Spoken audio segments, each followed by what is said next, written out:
Šī projekta mērķis ir veicināt doktora studiju programmā biznesa vadību studējošo skaitu pieaugumu un arī veicināt doktora grādu iegūšo to skaitu, tā pieaugumu Bankausskolā.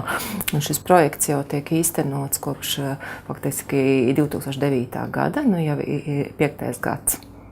Un kopā pavisam projektā ir atbalstīti 30 doktoranti, un no tiem 4 ir ieguvuši doktora zinātnisko grādu. Bez šī atbalsta es nevarētu, tik koncentrēti strādāt un rakstīt.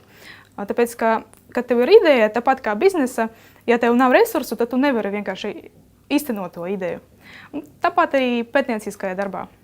Un tad galvenais šī projekta mērķis ir atbalstīt tos zinātniekus, kuri tiešām grib kļūt par zinātniekiem un pētniekiem un pasniedzējiem turpmākajā dzīvē. Es pieteicos, lai nodrošinātu sev resursus priekš mana zinātniskā darba īstenošanas. Un mana tēma skar uzņēmējdarbības izglītību.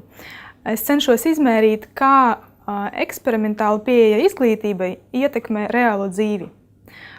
Un to, ka tas producē vairāk rezultātus salīdzinājumā ar standarta pieeju, piemēram, lekcijas un semināri vai kaut kādas learning by doing activities.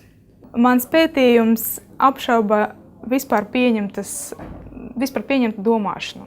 To, ko mēs uztveram, kā eksperimentāla apmācība producē vairāk rezultātus, tā ir mana hipotēze, bet īstenībā tā varētu nebūt taisnība.